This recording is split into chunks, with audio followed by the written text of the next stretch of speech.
everyone, welcome back to the channel. It's been a minute since I've posted a video. I know it's been a while, I think maybe like 2 or 3 weeks at this point. I do have an explanation for taking probably the longest break I've ever taken on this channel, if not for like a year or two. It's because my comic shop hasn't been getting in their Marvel issues. I still don't have the Marvel issues for the last 2 weeks of comics, but they did get in their Marvel books this week, and I've got 8 different issues. It was a really big week for that publisher to show you guys in this new comics haul. This is episode 89. Enough rambling though, let's just get into this haul here, because we've got some really exciting new releases from Marvel Comics, 2 really big ones, and then a bunch of other great series coming out from them. So we'll start it off here with Miles Morales Spider-Man #1. This is a new ongoing series for Miles Morales, which I've been really excited for since they announced it. Miles has been one of my favorite characters for like many years, way before the movie ever came out. And I was really into all of his original comics, the whole Ultimate Comics run that Brian Michael Bendis did before he was ever written by anyone else. Saladin Ahmed just finished his run. It was a pretty long one, ran for over 40 issues. He was the first one to ever write Miles besides the original creator, right? So now we've got a new person coming on, and this is the third, pretty much, Miles run ever to restart with a new creative team. And I'm excited to see what Cody Ziegler does with Miles. So, new ongoing series, Miles Morales Spider-Man #1, new villain. It's a good place to hop on and look out for my review of this. Alright, but next up this week, we've got a brand new Spider-Man event. A few big Spider-Man releases this week, actually. There's another one after this. But this is a brand new event, Dark Web issue #1. And I gotta say, Marvel keeping it up with their better quality. This is like almost a cardstock cover. We can all appreciate it from the publisher with the worst publishing quality. I did a poll of this that I'll put up on screen on my channel. Marvel's quality sucks, and everyone can agree on that. But Dark Web, I'm pretty excited for. Obviously, it's centering around Spider-Man. This is written by Zeb Wells, and it's a Spider-Man event at its core. Venom is involved, but as a villain somehow, so we'll see how that ends up going. Back to his roots, I guess. The X-Men are also involved to some capacity, though. They've got like a tie-in miniseries that's happening, and the interesting thing about this event is that it's just going to be like a capstone like one-shot issue that ends it, I guess. It's also just called Dark Web #1, so it's just this beginning issue and an end issue, and then everything in between is just going to be the tie-ins that actually tell the story. So we've got like Venom tie-ins, we've got some like Ms. Marvel tie-in, there's a Mary Jane and Black Cat one. Obviously Amazing Spider-Man itself is probably going to be the main story, but yeah, we'll see how this goes. It's just kind of a mini event. I'm not really sure where it's coming from. It's a little bit out of the blue, but it does involve Madeline Pryor, and Ben Reilly, among a bunch of other villains. So we'll see about this. That's Dark Web issue #1. Next up, though, like I said, we got another Spider-Man event kind of going on from Marvel. This one doesn't have any tie-ins, but it might arguably be a bigger deal than the Dark Web event. This one is End of the Spider-Verse Part 3, which is also just Spider-Man #3, this brand new ongoing Spider-Man series, which is written by Dan Slott, coming back to his Spider-Man roots. And we've also got Mark Bagley drawing this. So 2 of like the original creators who have done a lot of work on this character in their respective runs. And this End of the Spider-Verse event so far, it's been going on, and it has been really interesting to me. I'm a big fan of Spider-Verse and Spider-Geddon. I read both of those events with like all the tie-ins and everything. So if you're not too into those types of things, especially like multiversal stuff, which honestly I've been really dried out on lately because of everything happening in the shows and movies, and also everything happening in comics. It's been way too much.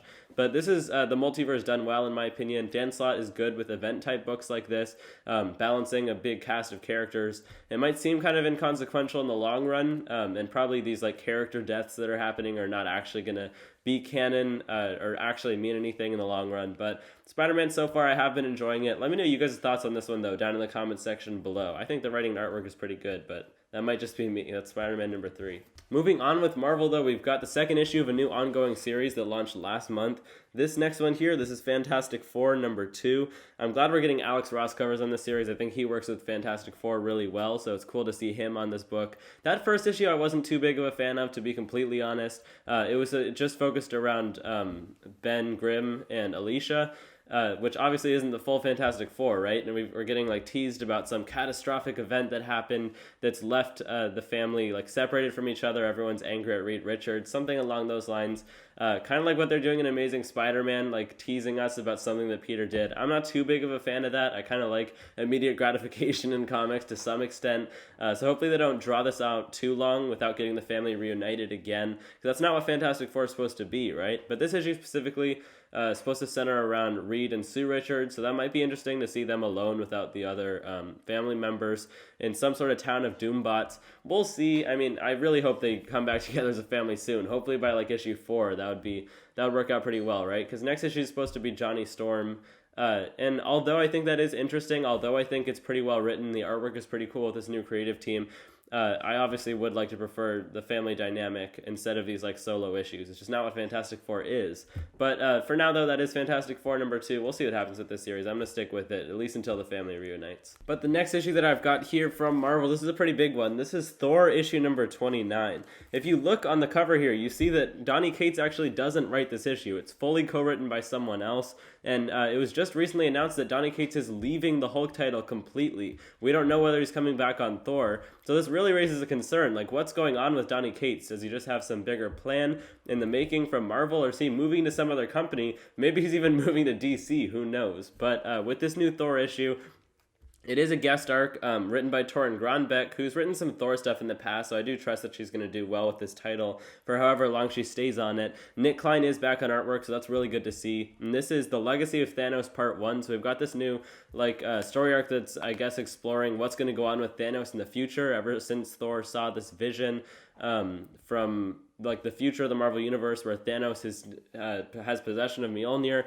There's like Infinity Stones embedded within it and all these Marvel zombies that he's like possessed. Pretty crazy stuff going on, and I think that Donny Cates would want to stick around to get to whatever that future vision is, and at some point have that be like his big Marvel event that he ends off on. We'll see. I hope he does come back on the title. And there's also like this Thanos one-shot called Death Notes that came out this week.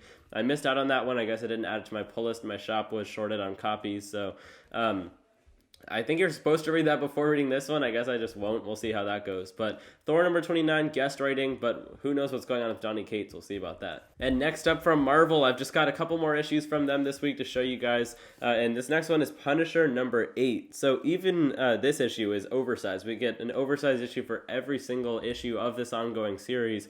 And basically we get in each issue a little bit of a continuation of what's going on in the present day. The artwork in that side of the story is really realistic, and I'm enjoying that a lot. But the writing overall by Jason Aaron is super well done. The way that it switches from the present to these flashbacks that we get by a different artist that's more of like a thick line art, a little bit more of like an unrealistic style, obviously, like more of a comic art style.